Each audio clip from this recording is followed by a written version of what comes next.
flickers of forgotten fires and whispered legend to the world's tales. Here, the wheels of time part like moonlit mist over ancient rivers. Dharma flickers like a dying ember in the wind, and honor trembles upon the edge of a single fateful breath.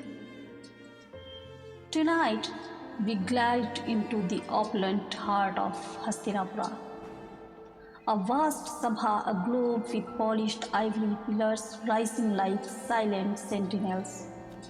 Golden lamps sway gently like captive stars, casting trembling shadows across tapestries woven from the dreams and nightmares of kings.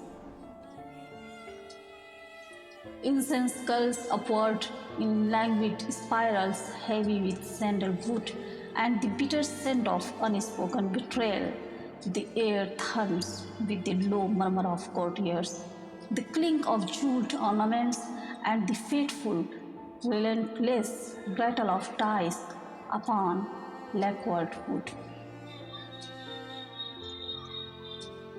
One roll,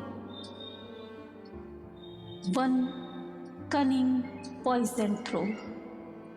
Empires dissolve like dew beneath the first cruel light of dawn.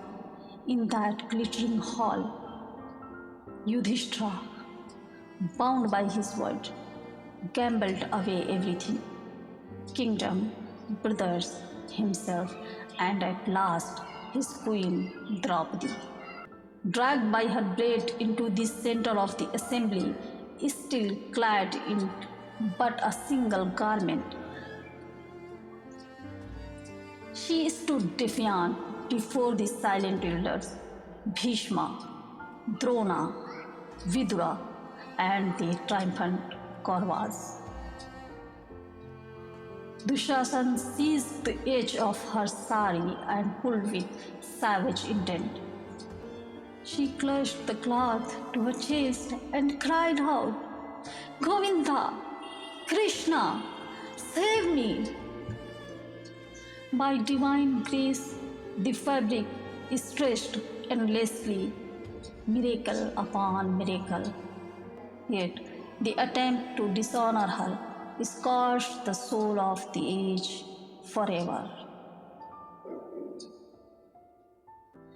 Eyes blazing like twin flames, she turned to the court. Is this dharma? You sit in silence while a woman is stripped before you. Where is your honor? No voice rose. Shame hung thicker than smoke. Her vow sliced through the stillness. My unbound hair will be washed only in the blood of those who washed and did nothing. That single act, the violation of one woman's dignity, ignited the inferno of the Mahabharata war. Kingdoms crumbled, rivers ran crimson with the blood of silence. Yet, the true battle was lost long before the first arrow flew in that very hall, when Dharma itself was beggared away for pride, greed, and power.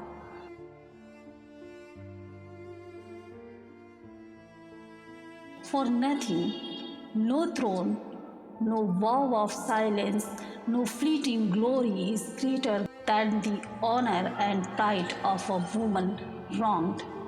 When that sacred line is crossed, even the heavens themselves must rise to answer. When a woman's honor bleeds in silence, the heavens themselves must rise in violence. And so the dice lay still, but the wound never closed. One woman's cry became the war cry of an entire age. Her unbound hair, a banner soaked in the blood of complicity. Let this tale seep into your bones if these words have stirred the fire within you. Like, subscribe to the Wordies Tales and ring the bell for more truths that refuse to stay buried. Until the next shadow calls, stay fierce, stay true. Your Wordies bids you good night.